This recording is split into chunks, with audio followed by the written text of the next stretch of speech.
This is News 25 with Deanna O'Donnell. News 25, local news you can count on. News is brought to you by J.K. Nelson Law. Give them a call, 727-9900. Welcome to News 25. It's Monday, December 27th. We hope you had a wonderful Christmas holiday. Well, Pahrump Valley Fire and Rescue is investigating an overnight fire that destroyed a travel trailer on Dutch Ford Road straight here in Pahrump. Chief Lewis says that since there was no power to the trailer right now, they are unsure what sparked the blaze. Just after 2 a.m. we were dispatched a report of an unknown type fire. It was not immediately known exactly what was burning or exactly what the location was. But as crews were responding, they started narrowing it down because they had an observable fire condition. In the area of Dutchford, they found a mostly consumed travel trailer that had been burned down to the platform before anyone had even discovered the fire. So as crews quickly extinguished the fire, they made certain that there was absolutely nobody in the structure. There were no vehicles present, so it became our understanding then that the people were not occupying the structure at the time of the fire. Unknown exactly where they are, we're still trying to get a hold of them. And this was a suspect fire in the situation that there was no power to the property and there was no one at the property at the time of the fire. We're uncertain whether or not the house was left in a condition where a fire could have started, where it wouldn't have been anything other than accidental. So it's really going to come down to locating the individuals who occupied the structure and interviewing them to find out exactly how they left it. And Chief Lewis says Valley Electric Association crews were called out to check and repair nearby power lines that were damaged by the fire. No injuries are being reported. Well, a traffic stop in Las Vegas leads to a disturbing discovery. Now, one man is under arrest and Las Vegas Metropolitan Police Department homicide detectives are on the case. 57-year-old Eric Holland is under arrest and has been booked into the Clark County Detention Center for outstanding warrants and open murder. Holland was taken into custody after officers tried to conduct a traffic stop on a truck near Tropicana Avenue and Duneville Street. The driver failed to stop and fled, but an air unit was able to track the vehicle and determine the driver switched trucks. Officers tried to stop that truck, but again the driver fled. The air unit followed the truck and guided officers to an apartment complex on West Rochelle Avenue. As officers closed in, they observed the suspect, later identified as Holland, exiting the vehicle. He attempted to flee but was caught and taken into custody. During the investigation, officers were able to determine that both trucks had been reported stolen. In the bed of one of the trucks, officers discovered human remains. Detectives were able to identify Holland as the suspect in the homicide. The victim's identity, cause, and manner of death will be released by the Clark County Coroner's Office. Metro is asking that anyone with information about this case contact detectives. Tips can be submitted by phone at 702-828-3521 or by email at homicide@lvmpd.com. To remain anonymous, you can submit a tip through Crime Stoppers at 702-385-5555 or online at crimestoppersofnv.com. And a Las Vegas man is under arrest and facing felony charges for allegedly forging notary signatures on vehicle title transactions. Brad Francis has the details.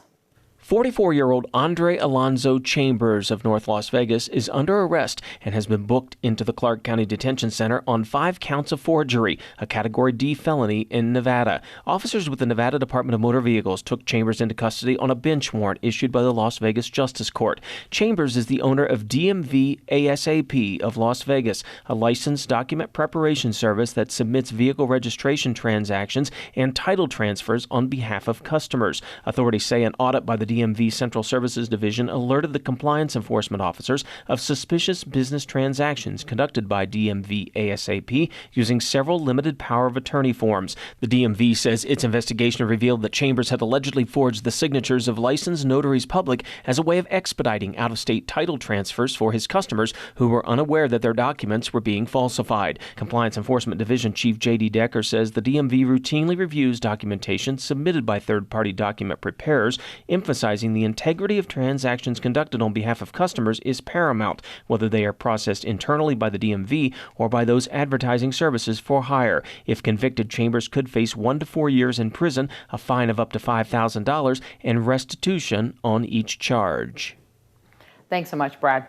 Well, the U.S. Centers for Disease Control and Prevention today shortened the recommended times that people should isolate when they've tested positive for COVID-19 from 10 days to 5 days if they don't have any symptoms, and if they wear a mask around others for at least 5 more days. The CDC also shortened the recommended time for people to quarantine if they are exposed to the virus to a similar 5 days if they are vaccinated. People who are fully vaccinated and boosted may not need to quarantine at all.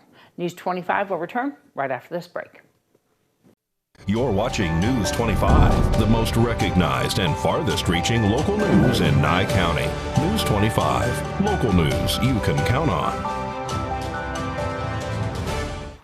Well, northern Nevada and California have been having severe weather over the holiday weekend. The wind, rain, and lots of snow have caused road closures of government offices, and a 20-car pileup, and may be responsible for the loss of a skier on Christmas Day. The Placer County Sheriff's Office is looking for a skier that was last seen at the North Star Resort in northern Tahoe. Police said 43-year-old Rory Angelata of Truckee did not show up to Christmas dinner, and the last record of him was on the slopes that morning. Angelata's ski pass was scanned at about 11:30 in the morning at the Comstock lift at North Star right after he made a short phone call, and his phone was shut off. An extensive search hindered by weather resulted in no findings. His car was also found in the resort's parking lot where he also works. And if you're on the roadway, multiple law enforcement agencies were called to a 20-car pileup over the weekend on southbound 395 in Washoe Valley. Drivers described a whiteout condition with poor visibility. They're still advising caution in these areas. Injuries are unknown at this time. For road conditions, you can always call 511 or go to nvroads.com to get those current road conditions. Well, there's been a confirmed 14 deaths related to COVID-19 reported since last Monday, our highest death count yet. And that is over the past week. They were all Pahrump residents. There were 70 new COVID-19 positive cases here in Nye County since last Monday, reported and confirmed, with 2 in Smoky Valley, 1 in Tonopah, 1 in Beatty, 1 in Amargosa Valley, and the remainder right here in Pahrump. The total is 5,029 confirmed cases of COVID-19 here in Nye County so far, with 199 deaths. Tonopah Community Health Nurse will host a walk-in COVID-19 vaccine clinic every Tuesday from noon to 4:30 at their office at 1 Frankie Street right there in Tonopah. The Pahrump COVID-19 and flu vaccine clinic returns next Tuesday, January 4th from 9 until 1 p.m. You can call 775-751-7070 for an appointment. You can also visit the Nevada COVID Fighter website for additional vaccination options, including Walmart, Smith's, and Walgreens right here in Pahrump. Well, 2021 has brought a number of improvements to Cummins Lake south of Ely. The Nevada Department of Wildlife is also preparing to make repairs and improvements at another nearby recreation area. Brad Francis has that story. The Nevada Department of Wildlife, with the help of a number of volunteers, spent much of this past year improving lake and boating access at Cummins Lake. Those improvements include a concrete boat ramp and sled dock, shade structures, picnic tables and trash receptacles, a newly graded gravel road, and parking for cars, trucks, and boat trailers, stormwater runoff retention ponds to help control siltation in the lake, and the installation of electrical power for lighting at the parking lot near the boat ramp. About 20 volunteers put in more than 500 hours to make it all happen, and several companies in and around Ely contributed heavy equipment and cash donations of more than $100,000 towards the project. Meantime, work is underway to drain nearby Cave Lake. The dam there must be rebuilt, and draining the lake enables crews to complete construction in 1 year instead of 2 or 3. Water being drained from Cave Lake is being sent to Cummins Lake, which has been affected by severe drought. Trout salvaged from Cave Lake is also being relocated to Cummins Lake. Once the Cave Lake Dam is rebuilt and the water levels reestablished, the Department of Wildlife will be planting rainbow and brown trout back into the lake. The department says it's also possible they'll add tiger trout or smallmouth bass, or maybe both, to provide Nevada anglers with more fishing opportunities. Well, if you're familiar, like I am, with my favorite ballet, the Nutcracker, you know how graceful and flexible the dancers must be. Now imagine performing after having your spine surgically straightened. Meet a teen ballerina who's appearing in her first Nutcracker since undergoing a novel surgery to correct a severe scoliosis curve. Erica Foreman has more on the procedure that has her back on point. I just really liked how the dancers looked on the stage, and I loved their point shoes, and I really wanted to do that. Aubrey Cyndia has been dancing since preschool. When she was 9, doctors saw a curvature in her spine, and she was diagnosed with scoliosis. He told us if the curve progressed to 25 degrees that she would need a brace to wear. Aubrey wore a back brace for 4 years and continued to dance. But while on vacation, her mom noticed her curve had changed and scheduled an appointment the next day.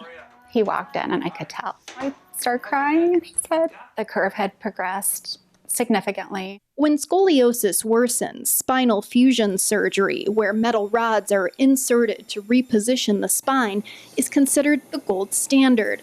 But Dr. Ryan Goodwin at Cleveland Clinic Children's suggested a more flexible solution. Tethering is an option for patients who still have growth remaining and their curves are large enough. Imagine their spine is curved like this. We apply the tether to this side. So what that would do is actually straighten it a little bit, and it keeps this side from growing. And as the child continues to grow, this side of the spine will continue to grow straighter over time. Aubrey underwent a 4-hour minimally invasive tethering surgery. 5 months later, she returned to dance, gymnastics, and aerial acrobatics. I feel the same as I was before I was diagnosed.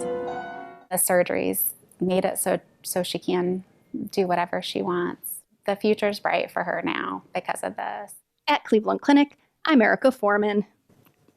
Thanks so much, Erica. Well, scoliosis is an abnormal curvature of the spine and affects about 7 million people in the United States. Dr. Goodwin says currently only a small subset of people with scoliosis are candidates for tethering, although it's a relatively new procedure and that may evolve. As for Aubrey, she's already a professional level ballerina and plans to pursue a career in the performing arts. News 25 will return on the other side of this break. You're watching News 25, brought to you by Mountain West Lawyer, Injury Attorneys, 727-9500. News 25, local news you can count on. Welcome back. As part of what's become a Christmas tradition, Pahrump Valley Fire and Rescue helped make the holidays a little brighter for some local seniors. As Fire Chief Scott Lewis explains, firefighters, with the help of the Department of Emergency Management, delivered more than 100 meals prepared by volunteers at the Pahrump Senior Center. Our annual delivery of Christmas dinners to shut-in seniors was completed this past Wednesday, and it's a great opportunity because not only, number one, it allows us to interact with our seniors, but also gives us the opportunity to see how everyone's doing, everyone feeling well, what are the conditions like, anything that we can offer some additional assistance from a community standpoint or the fire service itself. Our folks from Fire Rescue and DEM work collectively together to make sure all those dinners are delivered timely, make sure they're still hot, and still make sure that we have appropriate coverage throughout the valley. Thanks so much, guys. Well, a Pahrump church and a local nonprofit organization are teaming up to help support people who find themselves living on the streets. Beverly Hensel started a homeless ministry at her church, Saved by Grace Lutheran Church. Items collected at the church are then distributed to the homeless by Faith for Action, including a special holiday delivery. This past Sunday, we donated we actually fed 64 homeless people here on the hill, and we passed out 46 Christmas cards with $10 bill enclosed. We also brought up boxes with clothing and shoes and boots and blankets and pillows, and everybody helped themselves and were blessed by it. It was like Christmas. Yeah. It really was. It filled my heart with joy because this is a season for giving. It's all about giving and spreading love, and to see their expressions and that they felt that they weren't forgotten, that somebody remembered them and they were loved. You definitely get back more when you give. There's a donation bin in the church at all times, and every Sunday I take all the items, and I give them to Faith for Action. And as I said, they distribute them to they find a good home, every object in the box. Faith for Action is a 501c, so if you needed a receipt or anything, they could supply that to you. It is faithforaction@gmail.com, and they have a PayPal and a Zelle account. They can always use the money because their goal is to get a mini village started. It was presented at a commissioners meeting, and they were all in favor of it. And it will be like bathhouses, like little showers and little mini houses and trash cans. And just because the homeless are not going to go away. We don't know why they're there, but everybody has a story.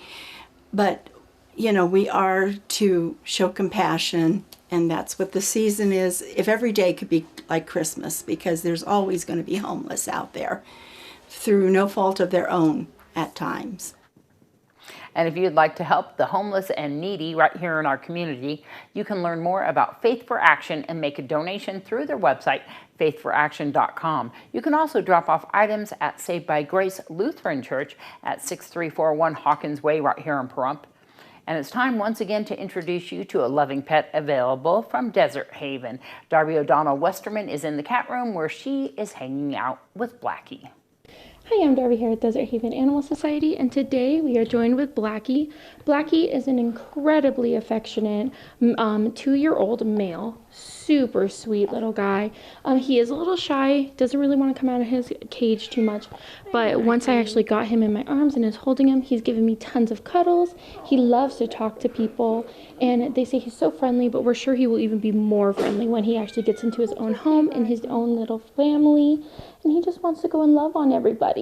If you want to come and see Blackie or any of his friends here at Desert Haven Animal Society, you can give them a call, 775-751-7020, or you can look them up on their Facebook page at Desert Haven Animal Society. Bye, Blackie.